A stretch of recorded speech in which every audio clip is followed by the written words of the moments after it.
ఏపీలో ఉచితంగా 3 గ్యాస్ సిలిండర్లు పథకానికి సంబంధించి సరికొత్త ప్రచారం మొదలైంది. గ్యాస్ వినియోగదారులు వెంటనే ఈకేవైసీ చేసుకోవాలని ప్రచారం మొదలైంది. దీంతో ఈకేవైసీ లేకుంటే గ్యాస్ సిలిండర్లు రావని వదంతులు సృష్టించారు. దీంతో మహిళలు ప్రైవేట్ గ్యాస్ ఏజెన్సీల దగ్గర క్యూ లైన్లలో నిలబడి ఉంటున్నారు. అంతేకాదు ఆ ఏజెన్సీలు ఒక్కొక్కరి నుంచి 400 నుంచి 500 రూపాయల వరకు వసూలు చేస్తున్నారు. ఆంధ్రప్రదేశ్లో కొత్తగా పథకాలు అమలు చేస్తున్నారు. సూపర్ 6లో భాగంగా త్వరలో మరికొన్ని పథకాలను అమలు చేసేందుకు సిద్ధమవుతున్నారు. తాజాగా మహిళలకు ఉచితంగా 3 గ్యాస్ సిలిండర్ల పథకం అమలు చేసేందుకు సిద్ధమవుతుందనే చర్చ జరుగుతోంది. ఈ క్రమంలో కొందరు ఈకేవైసీ పేరుతో కొత్త దందాకు తెరతీశారు. కొంతమంది ప్రైవేట్ గ్యాస్ ఏజెన్సీ నిర్వాహకులు ఈకేవైసీ పేరిట దోపిడీ చేస్తున్నారు. 3 ఉచిత గ్యాస్ సిలిండర్లు కావాలంటే ఈకేవైసీ చేయించాలని ప్రచారం చేస్తున్నారు.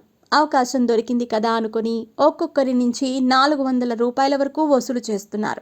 ఇటీవల కాలంలో రాష్ట్ర వ్యాప్తంగా కొంతమంది ఈకేవైసీ పేరుతో దోపిడీ పెరిగింది. ప్రభుత్వం ఇచ్చే 3 ఉచిత గ్యాస్ సిలిండర్లు కావాలంటే డబ్బులు చెల్లించాల్సిందేనని నిర్వాహకులు మాయమాటలు చెబుతున్నట్టు తెలుస్తోంది. కేంద్రం కూడా అక్రమంగా ఉన్న గ్యాస్ కనెక్షన్లు తొలగించేందుకు వినియోగదారుల్ని ఈకేవైసీ చేయించుకోవాలని ఆదేశించిన సంగతి తెలిసిందే.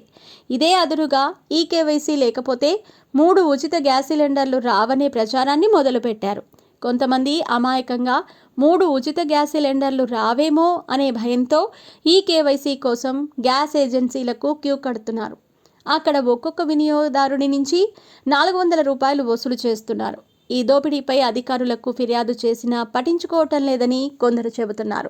కొంతమంది ఏజెన్సీ నిర్వాహకులు సిండికేట్గా మారి ఇలా కొత్త దందాకు తెరతీశారు. గ్యాస్ ఏజెన్సీ అనధికారికంగా లాగిన్ ఐడిని మీ సేవా కేంద్రానికి ఏజెన్సీ నిర్వాహకులు ఇచ్చారు.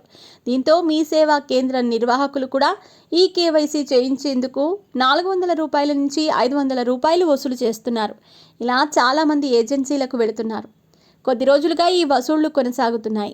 3 గ్యాస్ సిలిండర్లకు సంబంధించి ప్రభుత్వం అధికారికంగా ఎలాంటి ప్రకటన చేయలేదని, ప్రజలు ఇలాంటి తప్పుడు ప్రచారాన్ని నమ్మొద్దని అధికారులు సూచిస్తున్నారు.